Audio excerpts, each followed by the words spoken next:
Այս անգամ ոչ թե ես եմ հրավիրել մի գավաթ սուրճի, այլ ինձ են հրավիրել։ Ու ոչ թե սովորական տեղ, այլ արվեստի շնչով լի մի վայր։ Հայտնի նկարչուհի, դիզայներ Ալեքսիս Ապրանքանիշի հիմնադիր Արմինե Գևորգյանը ինձ սպասում է իր արվեստանոցում, մի տարածք, որտեղ պատերն էլ պատմություն ունեն։ Արվեստ, ջերմություն, հուշեր, հիշողություններ, նոր ներշնչանք ու նոր սկիզբ։ Հենց այս մթնոլորտում էլ սկսվում է մեր զրույցը։ Վերջապես Արմինե ջան, ես էլ հասա ձեր արվեստանոց, բացման 3 օրերին քաղաքում չէի եւ այսպես ասած նախանձով հետևում էի այստեղ կատարվող իրադարձություններին, ինձ դրանք շատ վառ էին, գունեղ էին, խենթուխելառ էին եւ այստեղ հավաքվել էր Երևանի բոմոնդը, այսպես կարող եմ ասել, տարբեր ասպարեզների ամենագունեղ մարդիկ։ Բարով եկեք Նաիրա ջան, համոզված եմ, որ մեր մոտ հիանալի զրույց է լինելու այսօր։ Այո, ինչպես միշտ, որովհետև ձեզնից ես միշտ քաղում եմ էմոցիաներ, մտքեր, գույներ, գաղափարներ, ամեն ինչ եւ այսպես լիցքավորված, սպունգի պես հավաքած գնում եմ մի ուրիշ նոր թռիչքով։ Երբ դուք վերանորոգում եք ձեր արվեստանոցը, դուք կարևորում եք, որ անպայման պահպանեք այն ամենը, ինչ եղել է այստեղ, թե ավելացնեք նոր գույներ եւ նոր շունչ։ Մի փոքր արվեստանոցի պատմությունից եմ անպայման ուզում այսօր պատմել։ Արվեստանոցը ունի երկար պատմություն, երկար կյանք, այստեղ ստեղծագործել են մեր երկրի, մեր քաղաքի, իրենց ոլորտի կարկառուն ներկայացուցիչներ, քանդակագործ Սամվել Մանասյանը, նկարիչ Մկրտիչ Եսայանը, հետո արդեն հայրս դիզայներ Գեգամ Գևորգյանը, երբ արվեստանոցը ինձ բաշին հասավ, արդեն գեներացվում էին այլ մտքեր իր հետ կապված։ Նա պիտի լիներ ոչ միայն ինձ համար արարելու, ստեղծագործելու տեղ, այլ իմ մտքերը գնում էին դեպի համագործակցություն։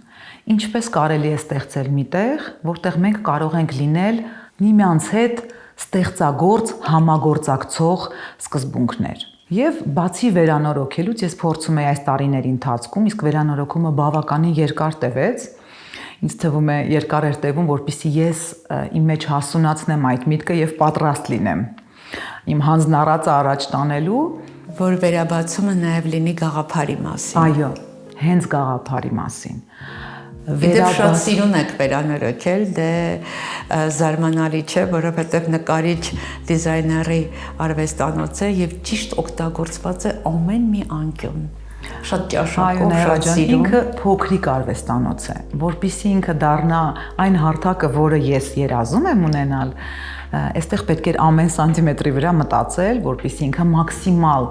եւ մեծ տարածք լինի եւ հնարավորություն տվող տարածք։ Եթե նկատեցիք, ինքը երկու մասից է բաղկացած, այս լուսավոր հատվածից, որտեղ ես պատկերացնում եմ ստեղծագործման եւ արարման հարթակները ցույց տալ եւ նախամուտքից, որը գույնով անգամ իսկ տարբերվում է։ Եվ այդ գաղափարը դրված է ամբողջ ստեղծագործելու միտման մեջ։ Ինքը մեր ներսի երկու գույների, մեր ներսի երկու տարբեր գուցե մոտեցումների մասին է։ Սև ու սպիտակի գուցե եւ այդպեսին, չնայած ինձ համար կյանքը սև ու սպիտակ չի, շատ գունեղ է։ Ձեր համար շատ գունեղ է։ Բայց իրականում բաց ու մուգ, տաք ու սառ այդ հակադրումները, որոնք իրականում ամեն մարդու մեջ կան։ Լավ, մենք դեռ կվերադառնանք, հա, ձեր արվեստանոցի արդեն վերաբացված ստատուսին, բայց մենք հետ դառնանք եւ հասկանանք, թե դուք ինչ վառ հուշեր ունեք, հա, հայրիկի արվեստանոցից։ Նախ արդեն որ հայրիկը ստեղծագործում էր այստեղ, ես գիտեի, որ արվեստանոցը մեր ընտանիքի բոլոր արվեստի ջիղ ունեցող մարդկանց համար արարման կետ է եղել։ Դե ես մեծացել եմ այդ ընտանիքում եւ այն անունները, որ ասում եմ, այն մարդիկ են, ովքեր ակամայից ինձ դրդել են դեպի ստեղծագործ աշխարհ։ Գուցե ոչ մի հատուկ բան չեն արել, բայց քանի որ մեծացել եմ այդ միջավայրում, հնարավոր չէր չներքաշել, չստանալ այդ ընտանիքից լինել արվեստի մարդ։ Դե ամբողջ մանկությունս այստեղ միշտ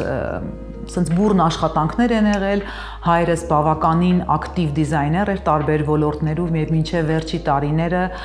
Armprodexpo ցուցահանդեսներ ամբողջ իր դիզայնով արվում եւ ես դա տեսնում եի։ Այստեղ պատերին փակցված էին հայրիկիս ինքը լոգոտիպների մասնագետ էր, լոգոտիպները, որով ինքը տարբեր երկրներում հաղթանակներ էր տարել, ներկայացրել էր Հայաստանը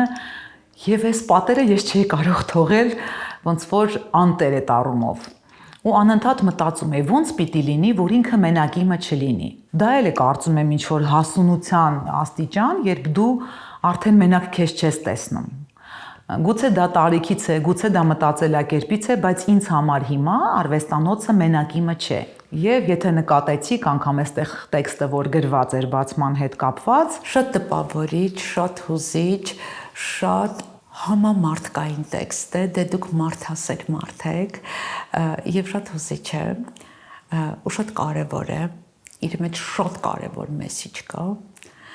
դրա մասին մենք հետո կխոսենք էլի մի բանը թողնում ենք հետոյի, բայց ինձ շատ հետաքրքիր է, թե ինչու դուք ձեր հեռախոսի օրագիրը տեղափոխեցիք ձեր արվեստանոցի պատերի։ Այս միտման մեջ հենց մեսիջն է արվեստանոցին։ Սա իսկապես իմ հեռախոսի օրագիրն է։ Այստեղ կան այս լուսանկարները։ Հենց այս լուսանկարները իմ հեռախոսի առանձին կյանքն է։ Ինքն ապրում է իր կյանքով։ Այդպես է ստացվել, որ քանի որ դիզայներները բոլորը դիտելու ունակություն ունեն, ընդհանրապես արվեստի ջիղ ունեցող մարդիկ։ Իսկ դուք շատ լավ դիտող եք, շատ։ Կարծում եմ, այո, կարծում եմ այդ այն որակն է, որը ես չեմ կարող մերժել իմ մեջ եւ շատ սիրով եմ անում։ Ընդ որում այստեղ ներկայացված են բնության, ոնց որ ավելի գեղեցկությունը, բայց ես ունեմ շարք մարդիկ, պորտրետներ, դա իսկապես օրագիր է։ Հեռախոսը իմ հետ ապրել է, ճանապարհորդել է ու որտեղ որ ես նկատել եմ ինչ որ շատ տպավորիչ երևույթներ բնության, չգիտեմ, քանդակագործության,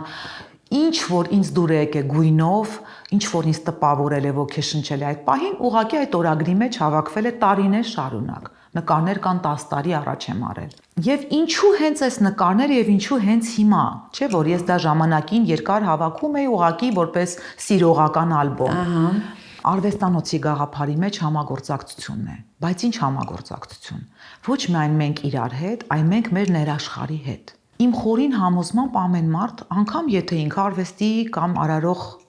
որակներ կարծես թե չի կրում, միևնույն է իր մեջ ունի հնարավորություն տեսնելու, ֆիքսելու գեղեցիկը։ Գուցե դա լուսանկարներ են, գուցե դա ձեռագործ աշխատանքներ են, մեկը նկարում է, լինելով բժիշկ, ոչ ստեղծագործ մասնագիտություն ունենալով, մարդիկ իրենց մեջ կրում են այդ գեղեցիկը նկատելու հնարավորությունը եւ արարելու, ստեղծելու։ Գուցե եւ դեռ իրենք դրա մասին չգիտեն։ Այ հենց չգիտեն։ Շատերը իմանալով հանդերձ չեն կարողանում իր մեջից դա հանել, քանի որ չունեն խիզախություն կամ ամաչում են մտածելով որ դա պրոֆեսիոնալ չի։ Եթե ես ենթադրենք իրավաբան եմ, բայց լավ նկարում եմ, բայց չէ որ ես իրավաբան եմ։ Ինձ համար այս արվեստանոցը մեր ներսի հոբբին, կարծես թե հոբբին,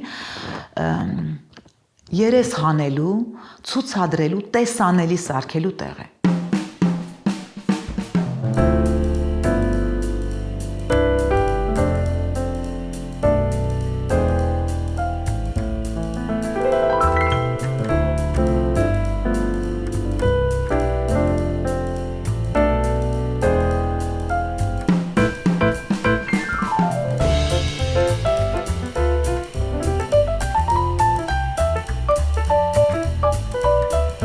Այս նկարների մեջ դուք ունեք սիրած լուսանկար եւ ինչի համար եք այն սիրում։ Այո, ունեմ Նայրա ջան։ Հենց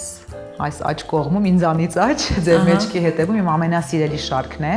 Ինչու է սիրելի, որտեղ ինքը շատ միկրո եւ մակրո աշխարհներ է ներառում իր մեջ, կակաչի մեջ նստած մի փոքրիկ միջատ է, որին ես հեռախոսը զում անելով ուղակի գտա։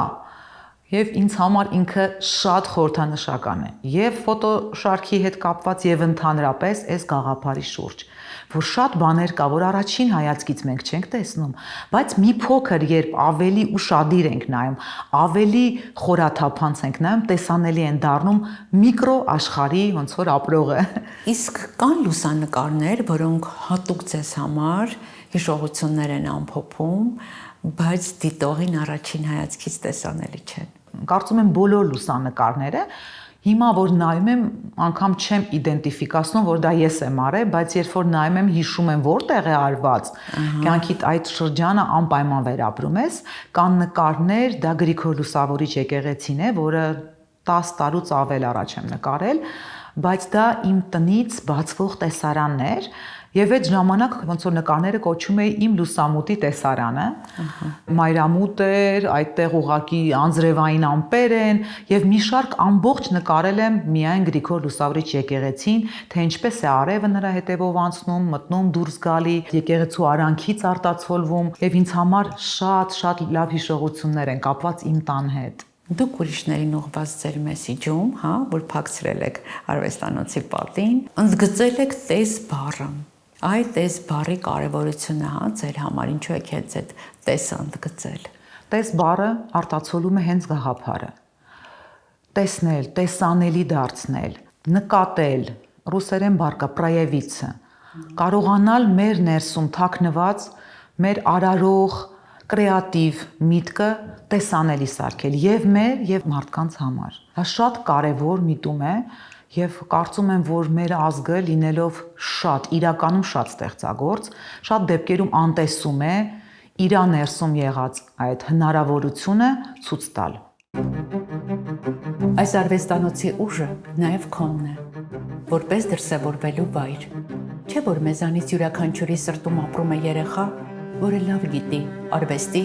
եւ արհեստի ուժը։ Ամեն լուսանկար մի պատմություն է շշնջում։ Խնդրում եմ լսիր, տես, զգա, թե որն է պատմած հատուկ քեզ համար։ Այս փոքրիկ ցուցահանդեսը օրինակ է, թե ինչպես կարելի է ներկայացնել այն, ինչ անում ես հոգու կանչով։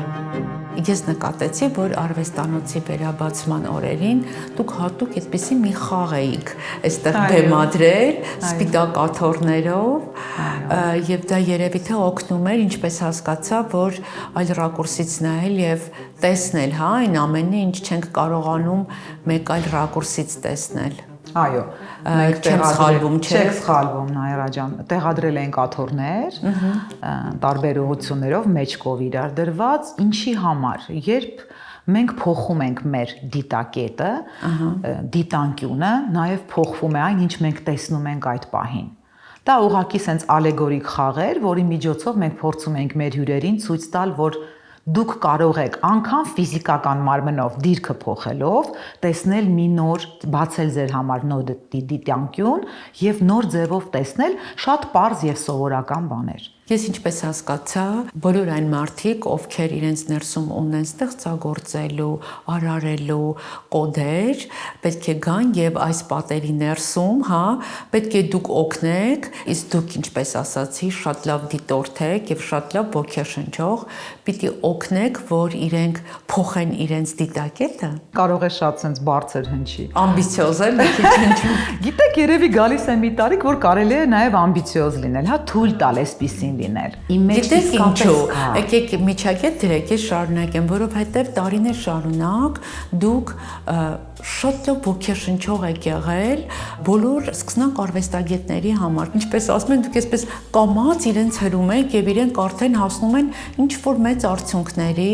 եւ իրենց մասին արդեն բարձր խոսվում է արվեստի աշխարհում։ Դուք դա կարողանում եք, հա, անել։ Ես դա սիրում եմ անել, ավելի շուտ։ Կարողությունը գալիս է սիրելու ունակությունից։ Ես տեսնում եմ մարդկանց մեջ իրանց հնարավորությունը եւ ես տեսնում եմ նրանց ամաչկոտ լինելու կամ ոչ լիարժեք ինքն իրեն ճանաչելու պատճառով, երբ մարդը չի կարողանում դա ցույց տալ, չի կարողանում ռեալիզացնել, խոսել դրա մասին, պարզ ասել, որ ես այս բանը նենց սիրում եմ եւ իմ մոտ լավ է ստացվում։ Անկամ լավ է ստացվում, շատերը չեն ասում, կարծելով, որ որպիսի քո մոտ լավ ստացի, դու պիտի համապատասխան կրթություն ստանաս։ Սա կրթության մասին չէ, սա մեր ներաշխարհի մասին է։ Կարող եմ ասել արդեն գերակշռում է եւ բարձրանում է կրթությունից վեր, որտեվ կրթվելուց մենք ստանում ենք ինչ-որ շաբլոններ, որոնք մեզ գուցեև փակեն, իսկ սա մեր ներաշխարհն է, նա անսահման է։ Այդտեղից մենք կարող ենք առաջնորդվել, որ եթե ես դա ունեմ իմ մեջ, ուրեմն ես իրավունք ունեմ դա ցույց տալու։ Այ ինձ հետաքրքիր է, թե դուք ինչպես պետք է ընտրեք, թե ով պիտի մասնակցի ձեր պատերի ներսում ստեղծագործական այդ ներկայացմանը, հա։ Պիտի կապեմ բացման հետ այս հարցի պատասխանը։ բացումը անելուց իհարկե կասկածում էի, բայց մտածում էի, որ ովքեր պիտի արձագանքեն, ով պիտի գա։ Կարծում էի, որ ավելի շատ արվեստագետ իմ ընկերները, նկարիչ ընկերներ ունեմ, քանդակագործ ընկերներ ունեմ, ռեժիսոր ընկերներ։ Ճիշտն ասած, ես էլ էի իրենց փնտրում այդ 3 օրերին, բայց գտա բոլորովին ուրիշ մարդկանց։ Այո։ Եվ ճիշտ հակառակը ստացվեց, եկան բժիշկներ, իրավաբաններ, բացարձակ այլ մասնագիտությունների մարդիկ եւ հենց այդ խորհուրդը ինձ ուղղություն տվեց, որ ես ճիշտ ճանապարհով եմ գնում։ Ինչու ճիշտ ճանապարհով։ Արվեստի ոլորտի մարդիկ Հայաստանում շատ փակ են։ Նրանք շատ զգայուն են։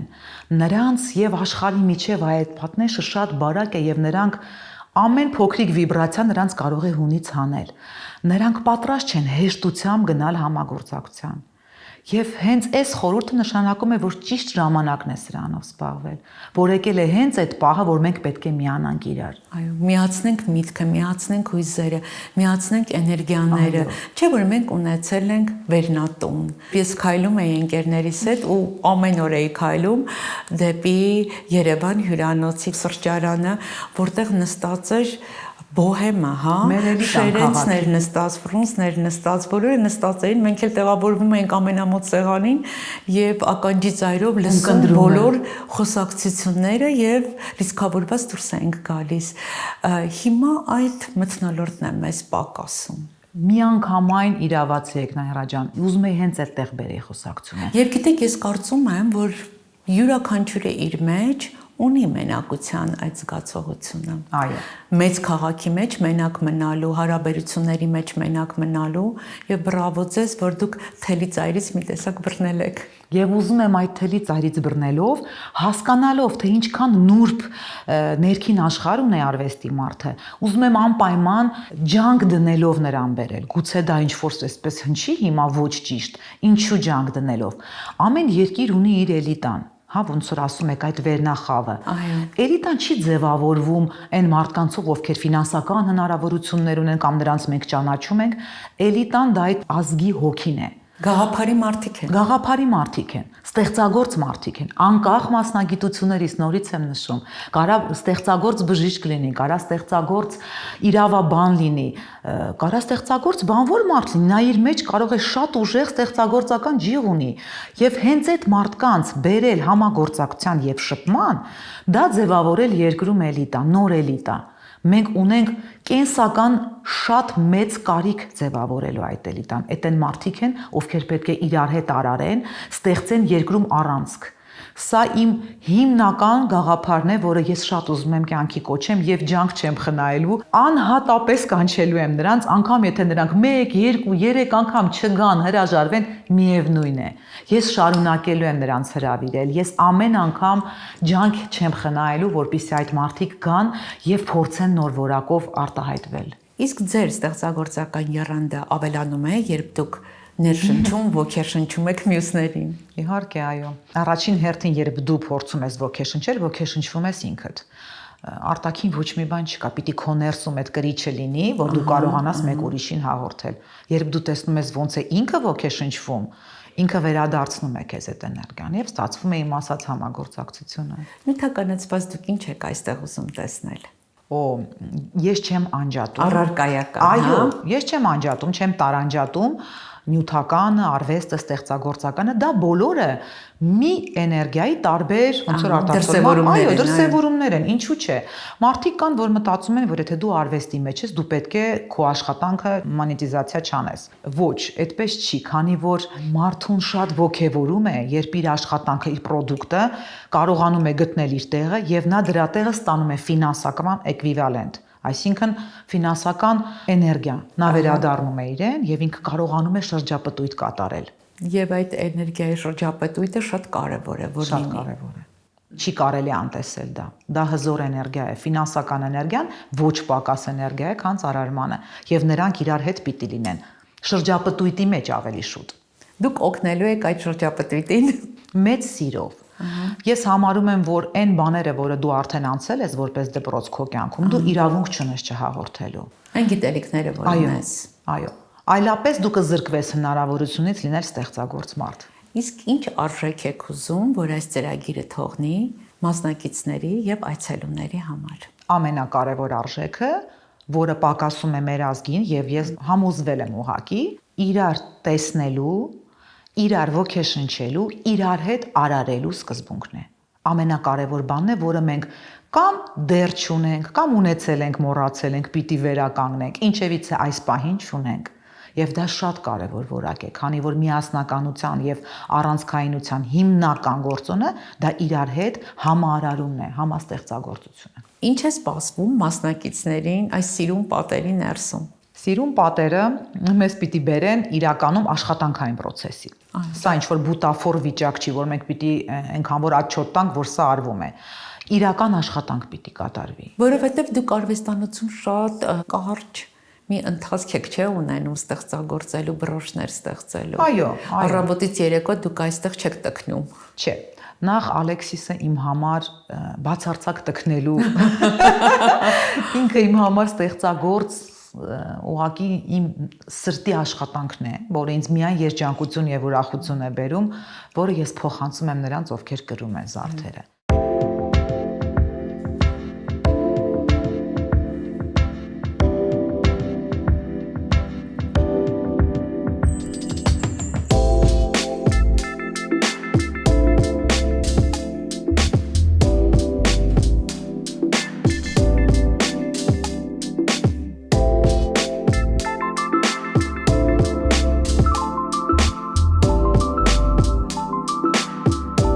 Համագործակցության առումով ես կարծում եմ, որ ստեղ պիտի անենք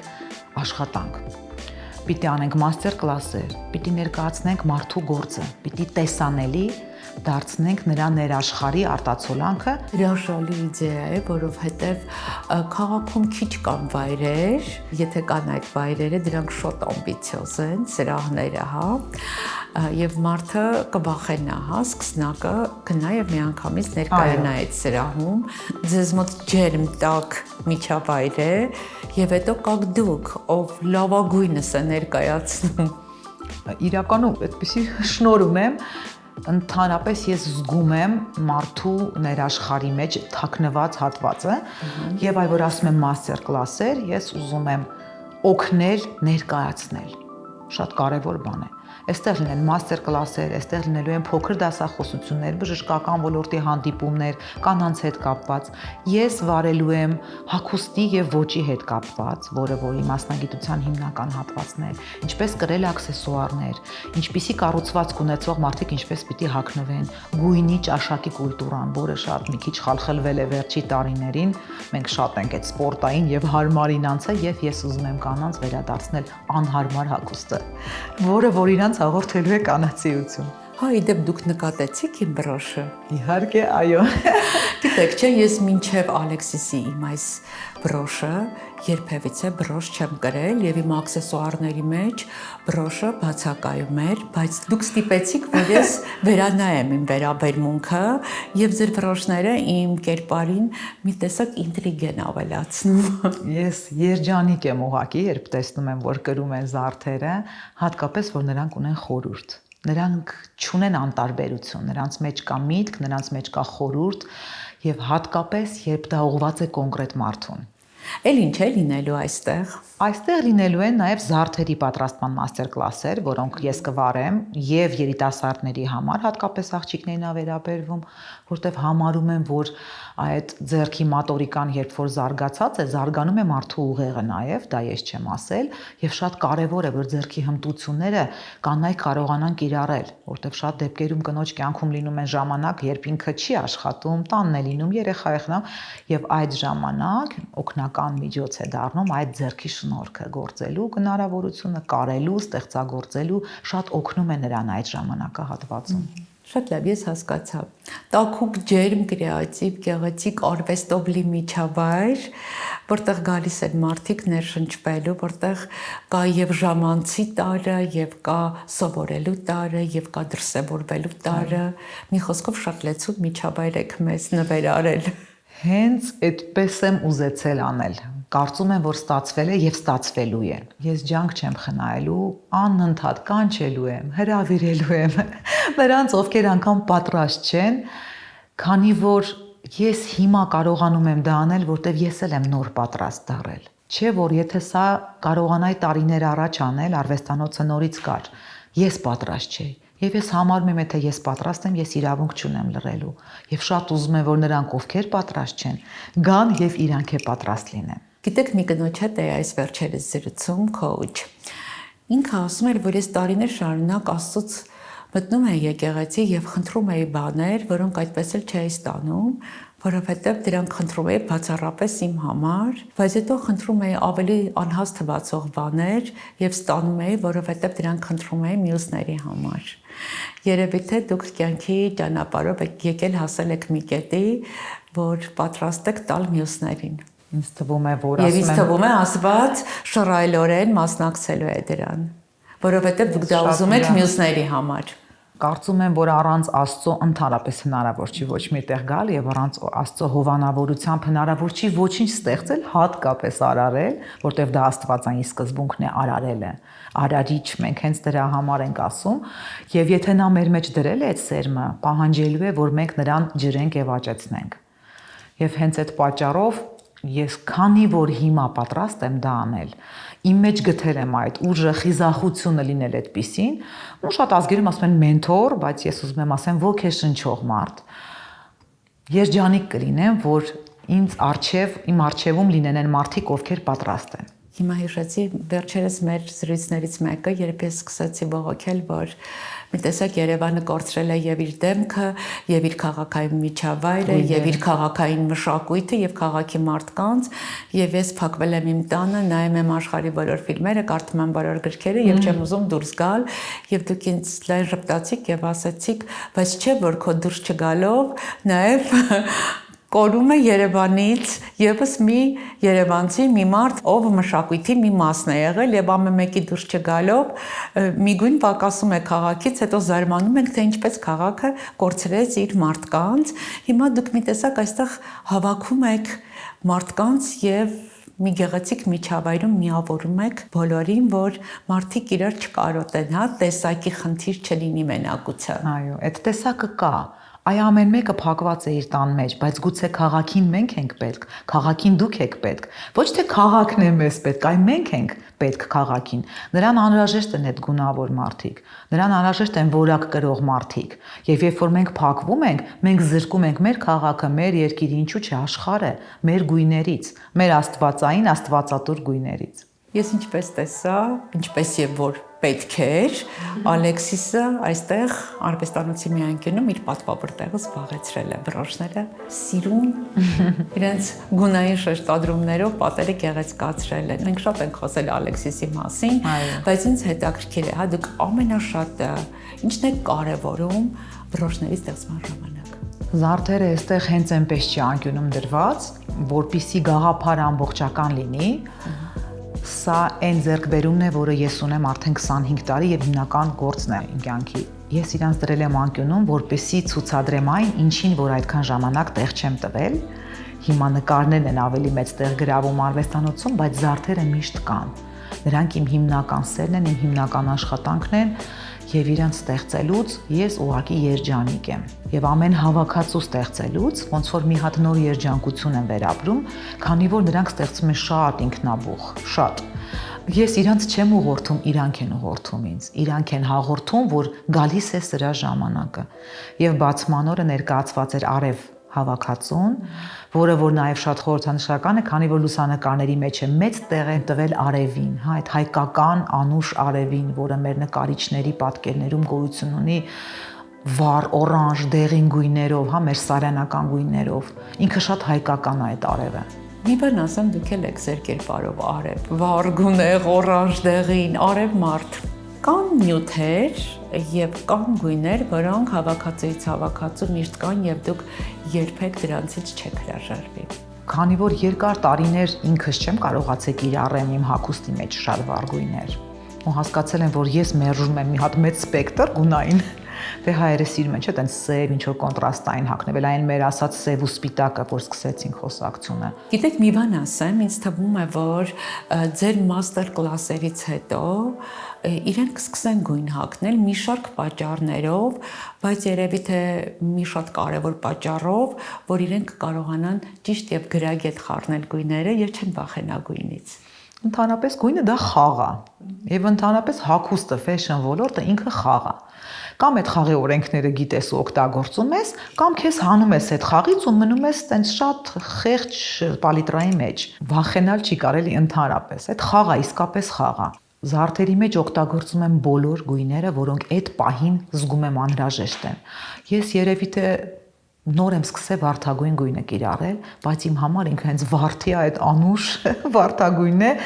որը եւ կա նոր հավաքածուի մեջ, որը արդեն ինչ որ գծով գնում է իմ հագուստի մեջ։ Դա խոսում է նրա մասին, որ մենք ամեն օր նորովի ենք ծնվում եւ ամեն օրը մեր կյանքի համար նոր քայլ է։ Այդ նոր քայլի մեջ մենք իրավունք ունենք այս խաղը խաղալ այն գույներով, որոնք գալիս են։ Դուք երբ նոր բրոշ եք ստեղծում, ամենասկզբից կա մի կոնկրետ գաղափար, թե ստեղծագործությունը զարգանալով դուք էլ իր հետ այսպես գնում եք, ոնց որ գետի հունով գնաք։ Միակ գաղափարը, որը դրվում է զարդերի մեջ, դա սիրո գաղափարն է։ Եթե ես այդ պահին լցված չեմ այդ սիրով, ես զարդեր չեմ պատրաստում։ Դրա համար նրանք չունեն ռեգուլար հավաքածուներ, նրանք իմ տրամադրության եւ պատրաստ լինելու ժամանակ են ստեղծում։ Երբ ես պատրաստ եմ այդ սերը տալ, միայն այն ժամանակ է գալիս։ Եվ ստացվում է այսպես, որ այդ տարերքը ինձ ներքաշում է իր մեջ եւ բերում է գաղափարի։ Այսինքն գաղափարից չեն ծնվում, իմ ներսի տարերքից են ծնվում նրանք եւ բերում են ինչ-որ գաղափարների։ Ձեր զարդերը կրում են աշխարհի շատ հայտնի մարդիկ, այս զգացողությունը, որ իրենք կրում են ձեր զարդերը։ Կանայք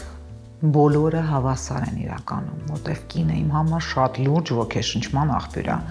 իր գեղեցկությամբ, իր քնքշությամբ, իր այդ բազմանիստ լինելով, որտեվ կինը շատ տարբեր է, շատ տարբեր է, իր վիճակները շատ ազդում են իր վրա։ Բոլոր կանայք արժանի են լինել գեղեցիկ եւ զարդարված։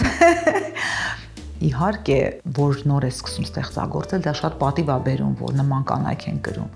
բայց հիմա արդեն սենց բաց եմ թողել։ Բայց ձեր զարդերը տղամարդիկ են, չէ՞։ Այո, տղամարդկանց հավաքածուները կան, բայց շատ ավելի քիչ, քանի որ դե համ հայ իրականության մեջ տղամարդ այդքան չի զարդարվում, համ ընդհանրապես շատ քիչ բեմական տղամարդիկ։ Օրինակ Ստաս Միխայլով, Ալեքսանդր Բույնով երգիչը, նրանք ունեն իմ բրոշները տղամարդկանց հավաքածուներից, բայց հիմնականում դա կանայք են։ Շատ լավ։ Այ երբ դուք որևէ կնոջ համար զարդ եք ստեղծում, հատուկ իր պատվերով, այդպիսի դեպքեր են չէ՞ լինում։ Այո։ Բնականաբար դուք ուսումնասիրում եք իր կերպարը, դուք չէիք լինի, եթե դա չանեիք, այդ գործը չանեիք, այ ինչպես եք կարողանում զսպել գայթակղությունը եւ մի քիչ ձեզնից չխառնել։ Պարտադիր ինձանից խառնում եմ։ Պարտադիր ինձանից խառնում եմ, քանի որ դա էլ է համագործակցություն։ Երբ պատրաստում ես զարդ մեկ ուրիշ կնոջ համար, անպայման դու այդտեղ արտացոլվում ես, քո միջոցով ուղղորդում ես նրան քո սիրո էներգիան, բայց կրողը պետք է անպայման համապատասխանի իր զարդին, զարդը իրեն։ Ինչպես ասացի, Ալեքսիսը արդեն հայտնի բրենդ է, այդ ձեր համար ինչն է ամենից շատ կարևոր՝ ստեղծագործական ազատությունը, թե բիզնեսի հաջողությունը։ Ինձ մոտ դա զուգահեռ է գնում։ Երբ նոր էի սկսում իհարկե ստեղծագործական հաջողությունը, որովհետև այդ քո ներսի դիզայները պահանջում է, որ քեզ ճանաչեն, իմանան, բայց անպայման պետք է լինի նաև իհարկե ինքը կիրառելի, վաճառելի, որպեսզի դու զգաս, որ պետք է շարունակել, որ ինքը մենակ ստեղծագործական process չի։ Ինքը կիրառվում է, ինքը գնահատվում է, ինչու՞ չէ, դա էլ է կարևոր արվեստի մարդու համար գնահատված լինել։ Այ նորից վերադառնանք այն ամենին, ինչ պիտի կատարվի ձեր արվեստանոցում։ Դուք մտածել եք, երբ առաջին անգամ որևէ մեկը, ով կբացի ձեր դուռը եւ կասի՝ «Բարև, ես եկել եմ համագործակցելու»։ Դուք առաջինը իր հետ ինչի մասին պետք է խոսեք։ Առաջինը պիտի խոսենք իր մասին։ Քանի որ մարդը երբ որ գալիս է, ինքը անպայման ուզում է արտահայտվել։ Ընդհանրապես մարդը երբ փորձում է քո հետ կիսվել, եթե դու լսողի դերում ես, դու կիմանաս մի քանի րոպե ամեն ինչ իր մասին։ Քանի որ մարդը միշտ ուզում է կիսել իր ներսի եղածը, ուզում է դուրս հանել այն, ինչ իր մեջ կատարվում է։ Հա, լավ, թե վատ կարևոր չէ, բայց ինքը ուզում է որ իրեն լսեն։ Անպայման կլինեմ լսողի դերում, որպեսզի պատրաստ լինեմ ես էլ համագործակցելուն։ Ես հիմա պետք է ձեզ ասեմ, որ մենք ունեցանք եւս մեկ շատ հետաքրքիր զրույց,